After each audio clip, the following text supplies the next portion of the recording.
Good evening sir. मेरे को ये पूछना था, जैसे ऑपरेशन सिंदूर के बाद जो सीज़ फायर हुई थी, पाकिस्तान ने एक्सपेक्ट किया था कि अमेरिका हमारे लिए सीज़ फायर करवाएगा। उसके बाद भी सीज़ फायर के बाद भी पाकिस्तान ने हम पे फिर से अटैक किया।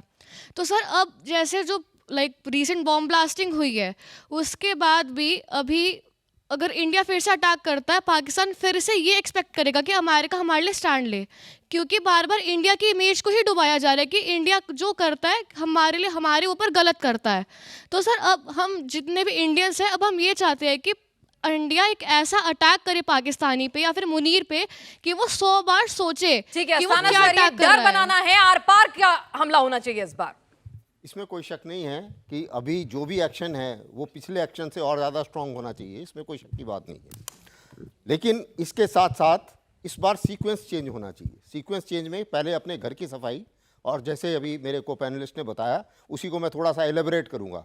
अगर हमारे एडमिशन सिस्टम में, अल फलाह में एडमिशन सिस्टम में गड़बड़ है तो उसमें वहाँ पर रोक लगनी चाहिए, वहाँ पर एक तरीके से स्क्रीनिंग होनी चाहिए। स्क्रीनिंग जिसने नहीं करी उसको उसके ऊपर एक्शन होना चाहिए।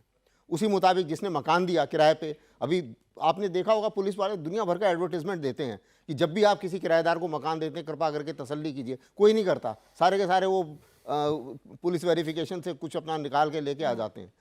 उसको ध्यान से देना पड़ेगा और उसको सोचना पड़ेगा। उसी मुताबिक कोई ध्यान नहीं करता कि हमारे यहाँ हमारे मकानों में कौन रह रहा है, क्या कर रहा है, वो उसको आगे बढ़ाना पड़ेगा। कि बड़ी अच्छी बात करी कि जितने ये एजुकेशनल जो मदरसे हैं उसको मॉनिटर करना चाहिए कि वहाँ पे सिखलाई क्या हो रही है। तो जाहिर है कि मैं समझता हूँ कि ये सेंसिटिव सब्जेक्ट है, लेकिन तरीके हैं जो उस इलाके के इंचार्ज हैं, जैसे पुलिस वाले हैं और जाके जो वहाँ पर एडमिनिस्ट्रेशन है, उसमें से उसी मजहब के लोग जो हैं अपने खबरी को भी अटेंड कराओ, वही मदरसा, वो आके बताएगा कि क्या सिखाया उसने।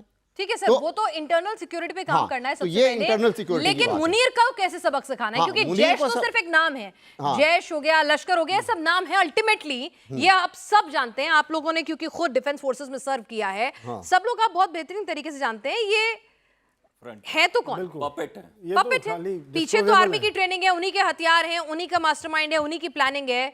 आज मुनीर है, कल कोई और होगा। नहीं, इसमें कोई शक नहीं है कि अगर जब इस लिंक को स्टैब्लिश करके और स्टैब्लिश करने के बाद में अकाउंटेबिलिटी फिक्स करके एक्शन लेना चाहिए उसके बाद में। यही तरीका है। सॉरी, हाँ सर, कुछ कहना चाह रहे थे? नहीं एक्चुअली क्या है, आपकी बात और सबकी बात से चीज निकल के आ रही है कि ये हमला पाकिस्तान ने कर दिया, हमें पाकिस्तान के ऊपर हमला कर देना चाहिए। दो लाइन की बात है सर, गुस्सा तो मैं ऐसा ही आपको है। बताना चाहूँ, गुस्सा सबको, हमको भी है। इंडिया का पाकिस्तान के ऊपर हमला कर देना ऑपरेशन सिंदूर के तरह से, ये सब चीजें बड़े सोच विचार के और बड़ा एक स्ट्रेटेजिक प्लानिंग करके होती है।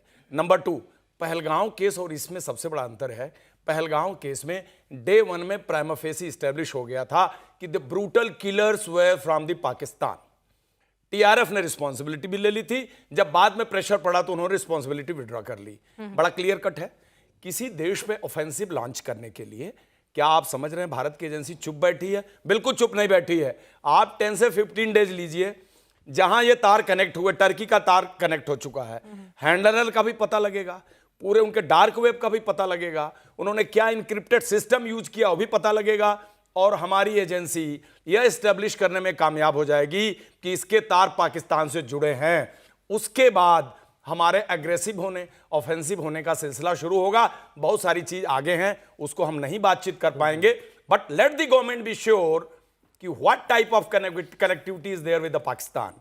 इसके लिए थोड़ा हमें वेट करना पड़ेगा। सॉरी, बिल्कुल। तो कुछ इंतजार करना होगा। कई बार कहते हैं ना, revenge is serve best when it's cold. तो आप सवाल है आपके पास? Good evening sir. सर, जैसे आपने बताया कि हमें थोड़ा इंतज़ार करना पड़ेगा, ये इंतज़ार हमेशा बढ़ता ही क्यों चले जाता है? लाइक पहले भी जब कुछ होता है तो गवर्नमेंट जनता को सब कुछ क्यों नहीं बता पाती?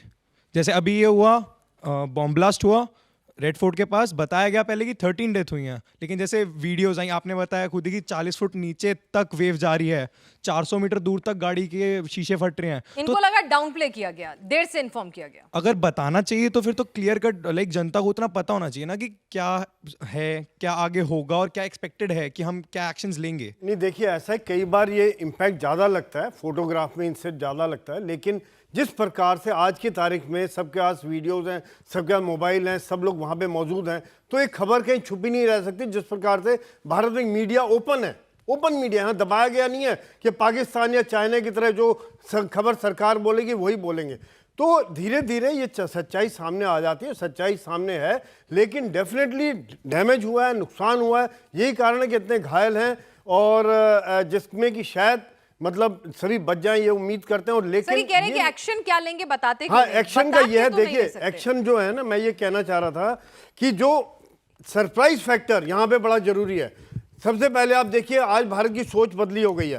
पहले जो है जब उड़ी हुआ था तो उन्होंने सोचा हम क्रिकेट मैच बंद करेंगे, हमने सर्जिकल स्ट्राइक कर दिया। जब पुलवामा हुआ उन्होंने कहा सर्जिकल करेंगे, हमने बालाकोट कर दिया, एयर स्ट्राइक कर दी। अभी हुआ तब हमने सिंदूर कर दिया। अभी जब हुआ है तो यहाँ पर अभी हमने फिर वो करना है जो उनकी सोच से आगे है। जहाँ तक पाकिस्तान सोचे उससे शायद हम 2 कदम आगे सोच रहे हैं। यही कारण है कि इसमें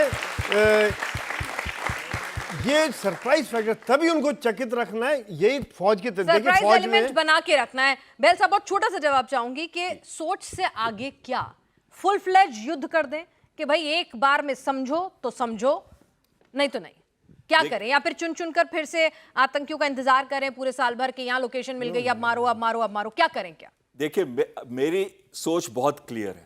सबसे पहले हमने तीनों सर्विसेज को एक्टिवेट करना था। हमने एक्सरसाइज त्रिशूल की, तीनों एक्टिवेटेड है, तीनों ट्रेंड है, तीनों राजस्थान से लेके कराची तक पूरा एरिया रेकी कर चुकी हैं, रेडी हैं, लड़ने के लिए रेडी हैं।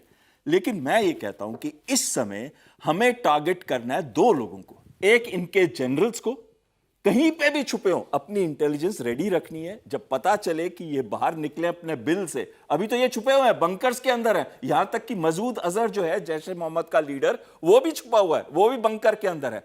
वेट करना है जब तक हमारे पूरे एविडेंस तैयार नहीं हो जा सकते। जैसे पहले बोला को पैनलिस्ट ने, हम श्योर हैं, दुनिया को बता रहे हैं, अब हम चूज करेंगे अपना टाइम। तीनों जनरल्स जो मेजर हैं और जितने आतंकी लीडर हैं, इन सबको हमने टारगेट करना है। वो हमारा एम होना चाहिए, रादर देन गोइंग अक्रॉस और डिस्ट्रॉइंग सब कुछ जो उनका है, वो नहीं होना चाहिए। हमारी पाकिस्तान अवाम से कोई लड़ाई नहीं सर, है, लेकिन हमारी till the time you लड़ाई है pinch- पाकिस्तान के जनरल से।